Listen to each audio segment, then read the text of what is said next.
Oxygen जो है वो अपना कोवैलेंसी जो है वो 4 से ज़्यादा इसलिए नहीं बढ़ा सकता है क्योंकि उसके पास वैकेंट डी ऑर्बिटल नहीं है।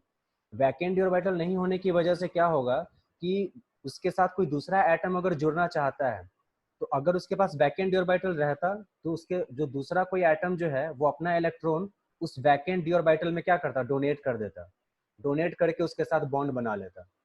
ये चीज़ है। तो अगर ऑक्सीजन के पास अगर वैकेंट डी ऑर्बिटल होता तो वैसे केस में कोई दूसरा एटम जो है, कोई भी दूसरा एटम वो अपना इलेक्ट्रॉन लाता और उस वैकेंट डी ऑर्बिटल में डोनेट करके और उसके साथ बॉन्ड बना लेता। लेकिन ऑक्सीजन के साथ ऐसी बात हो जाती है कि उसके पास वैकेंट डी ऑर्बिटल नहीं होता है, लेकिन बाकी और सारे एलिमेंट्स के पास वैकेंट डी ऑर्बिटल होता है, इसलिए वो अपनी कोवैलेंसी 6 तक बढ़ा सकता है। ठीक है, तो ये चीज़ होता है। इसीलिए SF6, SeF6 ये सब जो है बन सकता है, TeF6 बन सकता है, लेकिन OF6 नहीं बन सकता है। ऑक्सीजन जो है वो 6 बॉन्ड वाला कंपाउंड नहीं बना सकता है। तो ये चीज़ हो जाता है। तो ऑक्सीजन अपनी कोवैलेंसी जो है वो 4 से ज़्यादा नहीं बढ़ा पाता। इसके पीछे रीजन यही है कि उसके पास वैकेंट डी ऑर्बिटल नहीं है। ठीक है, ग्रुप 16 का जो भी एलिमेंट्स है वो हैलोजेंस के साथ रिएक्शन करके, हैलोजेंस के साथ रिएक्शन करके 3 तरह का हैलाइड बनाता है। ठीक है, एक EX2 टाइप का, दूसरा EX4 टाइप का और तीसरा EX6 टाइप का, जहाँ पे E क्या है, ग्रुप 16 का एलिमेंट्स है, और X क्या है, हैलोजेंस है। X हम लोग हैलोजेंस के लिए यूज करते हैं। तो इसमें वही चीज़ है कि ग्रुप 16 का जो भी एलिमेंट्स है वो हैलोजेंस के साथ रिएक्शन करके 3 तरह का हैलाइड बनाता है, EX2, EX4, EX6, जिसमें E जो है वो एलिमेंट्स है ग्रुप 16 का और X जो है वो हैलोजेंस है। तो इसका ये 3 तरह का हैलाइड जो होगा वो ग्रुप 16 का एलिमेंट जो होगा वो बनाएगा। अब उसमें ये चीज़ है कि ये वाला जो है इसका ध्यान देना, इसमें ये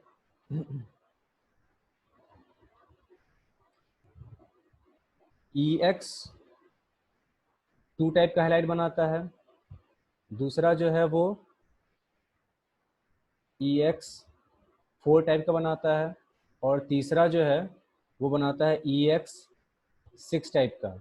ये 3 तरह का हैलाइड जो है वो ग्रुप 16 का एलिमेंट्स जो है वो बनाता है, जिसमें E जो है वो ग्रुप 16 का एलिमेंट्स है और X जो है वो हैलोजेंस है। तो ये तीनों तरह का हैलाइड जो है वो बनेगा। अब इसमें EX6 टाइप का जो हैलाइड होता है ये गैसियस नेचर का होता है। EX6 टाइप का halides are gaseous in nature. इसके अलावा इसका स्ट्रक्चर स्ट्रक्चर जो होता है इसका ऑक्टाहेड्रल होता है।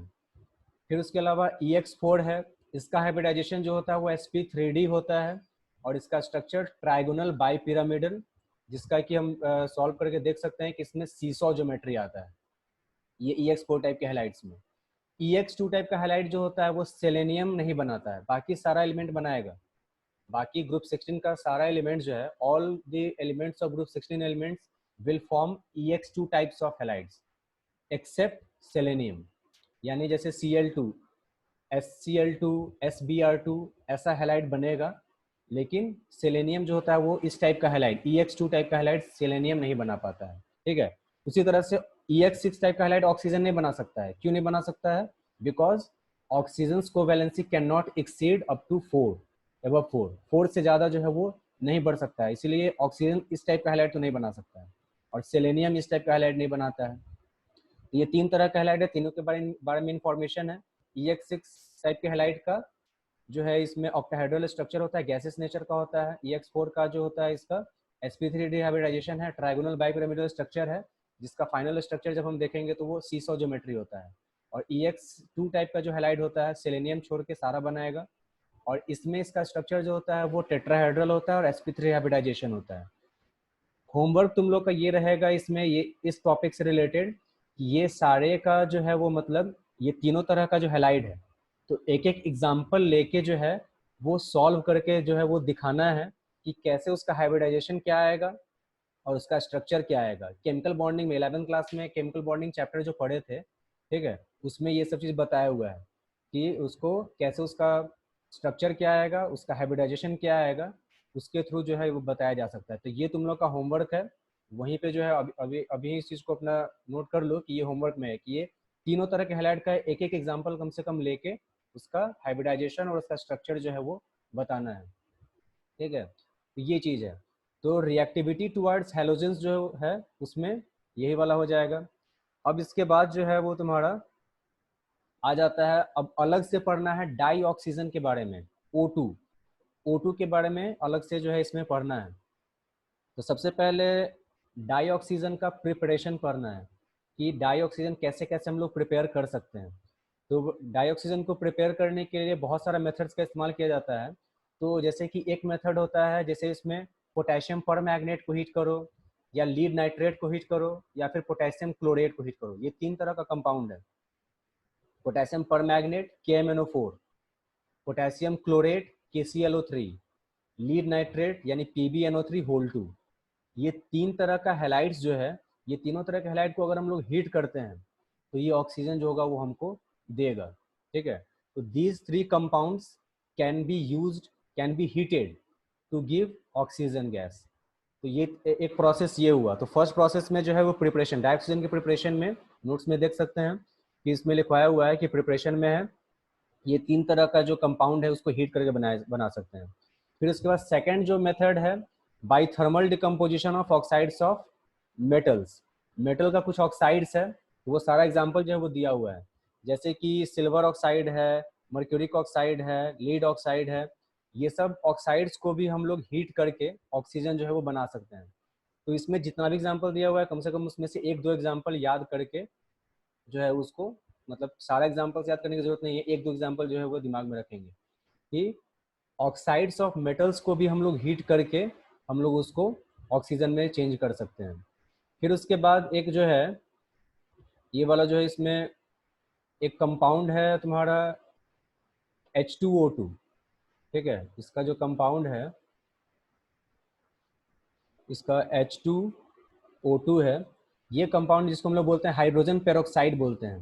तो हाइड्रोजन पेरोक्साइड को भी अगर हम लोग हीट जब करते हैं, हाइड्रोजन पेरोक्साइड जो है उसको हीट किया जाता है, इसमें इसको हीट किया जाता है MnO2 के प्रेजेंस में। इसमें जो है इसको हीट किया जाएगा MnO2, ये है मैग्नीज डाइऑक्साइड।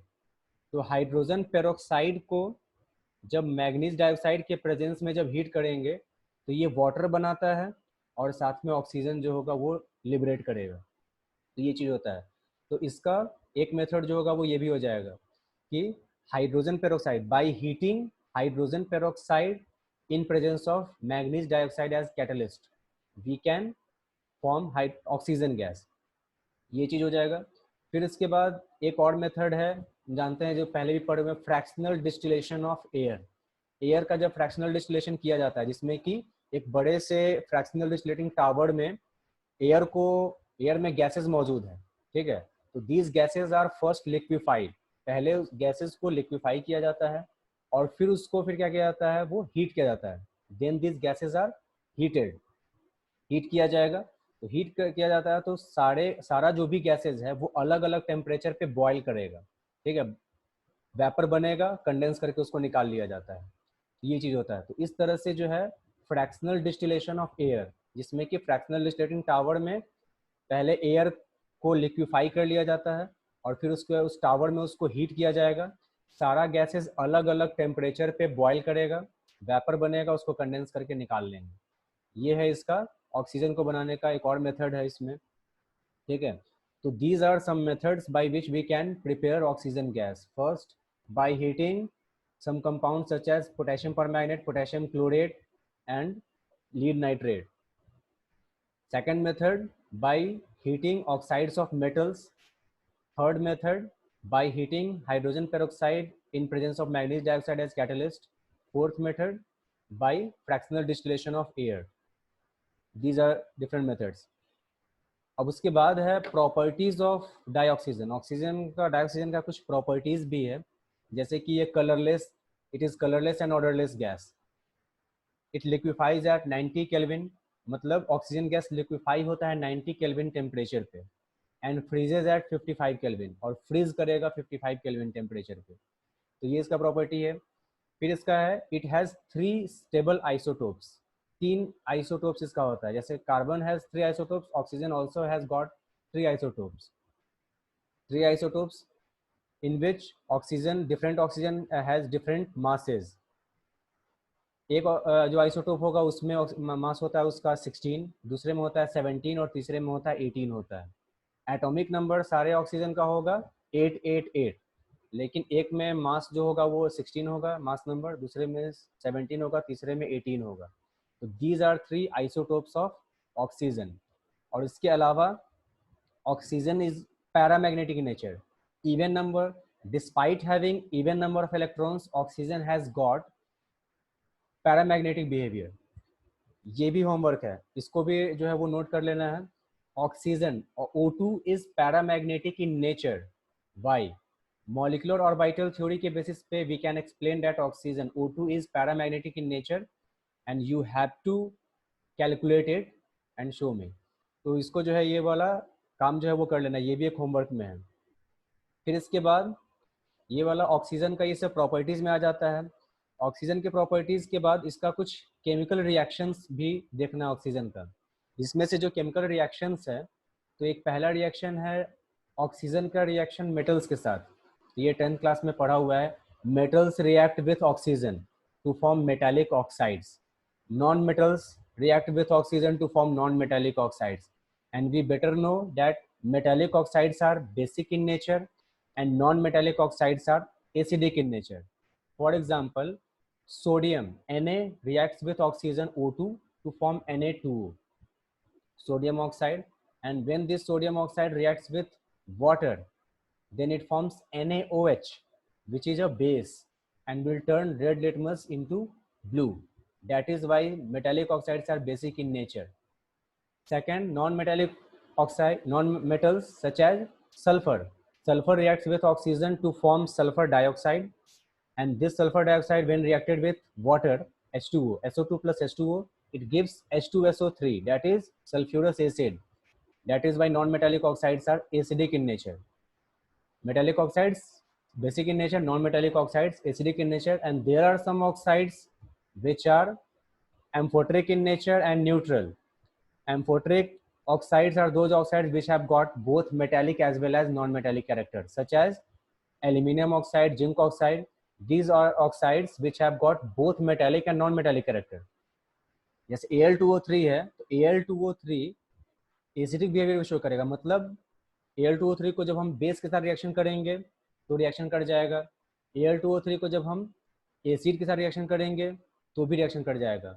जैसे Al2O3 को NaOH के साथ रिएक्शन करते हैं तो NaAlO2 बनता है।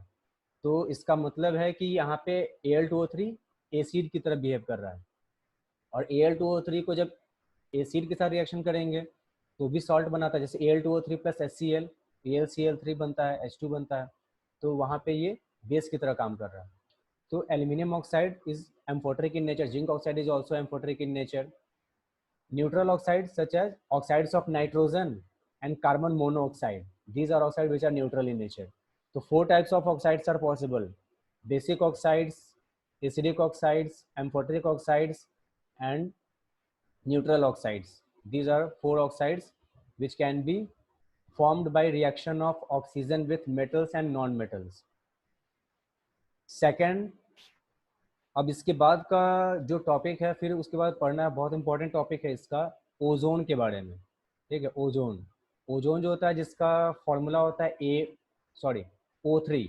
O3 जो है उसका फॉर्मूला होता है, जो हम जानते हैं नेचर में जो होता है स्ट्रेटोस्फेयर वाला जो लेयर होता है, स्ट्रेटोस्फेयर, वहाँ पे ऑक्सीजन जो होता है वो टूट कर जो होता है वो कंटिन्यूसली ओजोन का फॉर्मेशन जो वो करता रहता है। तो स्ट्रेटोस्फेयर वाला जो हमारे एटमॉस्फेयर का ट्रोपोस्फेयर है, उसके बाद स्ट्रेटोस्फेयर है, तो उसी लेयर में ओजोन लेयर पाया जाता है, जो कि ऑक्सीजन के ही सनलाइट के प्रेजेंस में, in presence of sunlight oxygen decomposes to form ozone. ये नेचुरल है। लेकिन अगर इसको हम चाहते हैं कि इंडस्ट्रीज में, लेबोरेटरी वगैरह में अगर बनाना चाहते हैं, तो ozone can be prepared by passing electric discharge through dry steam of oxygen. मतलब ये हुआ कि ऑक्सीजन गैस का जो ड्राई स्टीम होता है उसको इलेक्ट्रिक डिस्चार्ज, मतलब उसको इलेक्ट्रिसिटी उसमें जब पास करवाएंगे तो वो चेंज हो जाता है, वो कन्वर्ट हो जाता है ओजोन में। ठीक है, O3 में ये चीज़ हो जाता है। तो इस तरह से जैसे कि इसका मतलब ये हुआ कि ये जैसे कि O2 है, इसको अगर हम पास करवाते हैं, ये इलेक्ट्रिक डिस्चार्ज अगर इसको हम देते हैं, इलेक्ट्रिक अगर इसको डिस्चार्ज जब दिया जाएगा, मतलब इलेक्ट्रिसिटी जब इससे पास करवाया जाएगा, तो ये चेंज हो जाता है ये O3 में, ठीक है, ये चेंज हो जाएगा O3 में, इसमें चेंज हो जाएगा।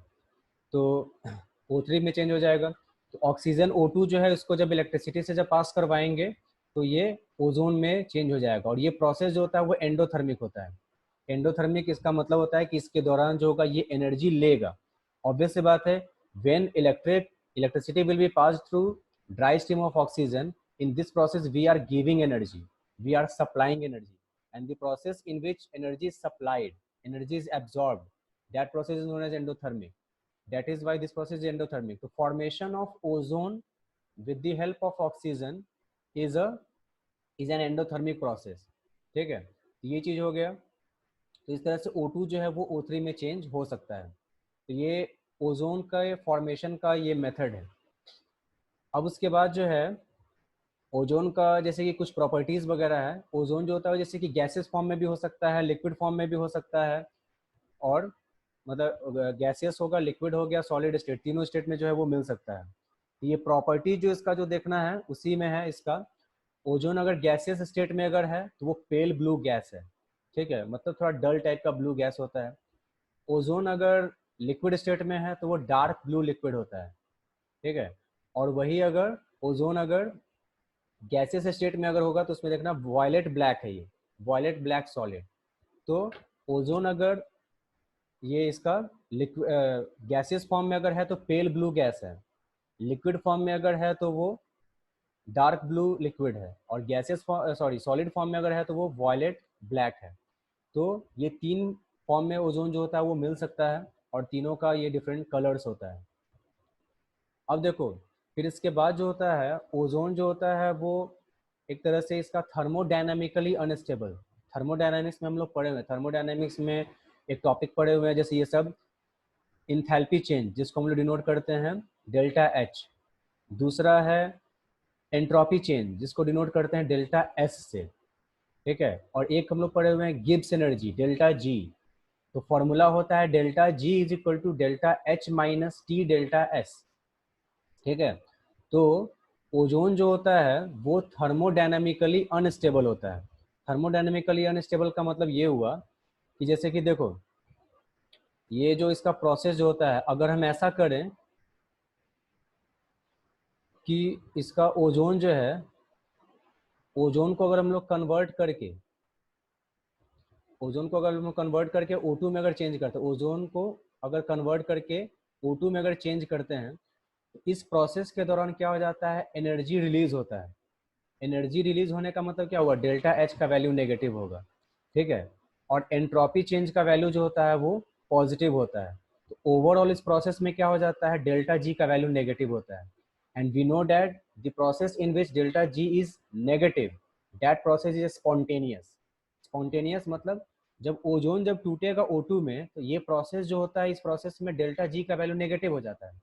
तो डेल्टा जी का वैल्यू नेगेटिव हो जाने का मतलब ही हो गया कि ये प्रोसेस आसानी से हो सकता है, यानी O3 आसानी से O2 में चेंज हो जाएगा। इसीलिए कहा जाता है कि ओजोन जो है वो थर्मोडायनेमिकली अनस्टेबल है। अनस्टेबल है ओजोन, तभी वो O2 में चेंज हो रहा है, O2 में वो बदल रहा है। और ओजोन से O2 का जो बदलने वाला जो प्रोसेस जो है, ये इसमें डेल्टा जी का वैल्यू नेगेटिव है, इसका मतलब ये प्रोसेस आसानी से होगा, ठीक है। तो इसीलिए ओजोन जो होता है वो, उसको ऐसा क्वेश्चन पूछ सकता है, why ozone O3 is thermodynamically unstable. तो थर्मोडायनेमिकली अनस्टेबल होने के पीछे रीजन जो है वो यही है कि ओजोन जो होता है, ओजोन जब O2 में चेंज होता है तो उस प्रोसेस के दौरान एनर्जी ज़्यादा रिलीज होता है, इसलिए डेल्टा एच का वैल्यू नेगेटिव होता है, डेल्टा एस का वैल्यू पॉजिटिव होता है। तो जो फॉर्मूला है delta G is equal to delta H minus T delta S, उस फॉर्मूला में अगर हम पुट करके देखेंगे तो डेल्टा एच का वैल्यू नेगेटिव है माइनस टी डेल्टा एस, ठीक है। जैसे कि इसका यहाँ पे देखो कि H होता है, ठीक है, और उसके बाद जो है ये माइनस टी डेल्टा एस होता है, ठीक है। तो ये इसमें ये चीज़ है। तो G is equal to, sorry, इसमें जो है एच है माइनस टी डेल्टा एस हो जाता है। तो delta G is equal to H minus T delta S हो, delta H minus T delta S. तो जो ओजोन से जो O2 में जो चेंज होता है इस दौरान डेल्टा एच का वैल्यू नेगेटिव होता है, value of delta H is negative, highly negative, and value of delta S is positive.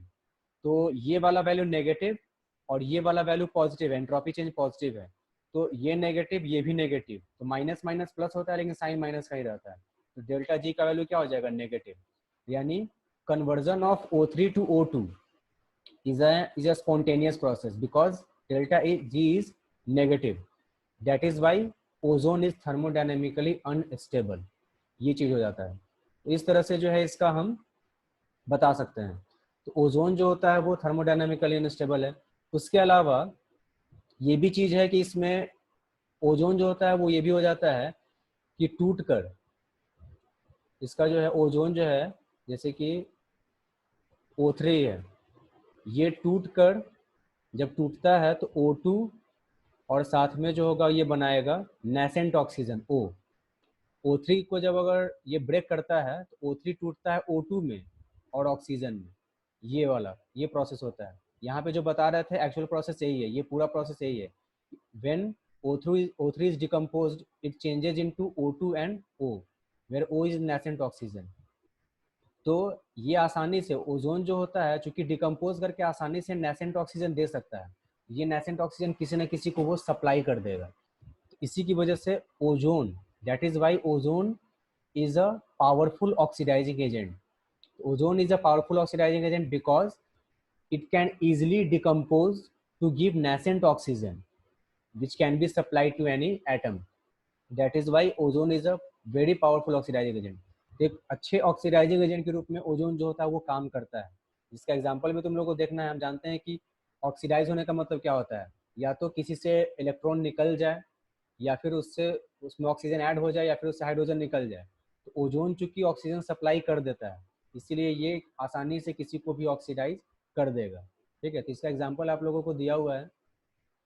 और इसके अलावा जो है वो ओजोन का स्ट्रक्चर, तो ये हम लोग पढ़े हुए हैं केमिकल बॉन्डिंग वाले में चैप्टर में। जैसे कि इसका पढ़ा हुआ है O3 का स्ट्रक्चर जो है रेजोनेंस स्ट्रक्चर, रेजोनेटिंग स्ट्रक्चर जो है जिसमें कि ओजोन दोनों ऑक्सीजन के बीच का जो स्ट्रक्चर जो होता है ऐसा होता है O3 का।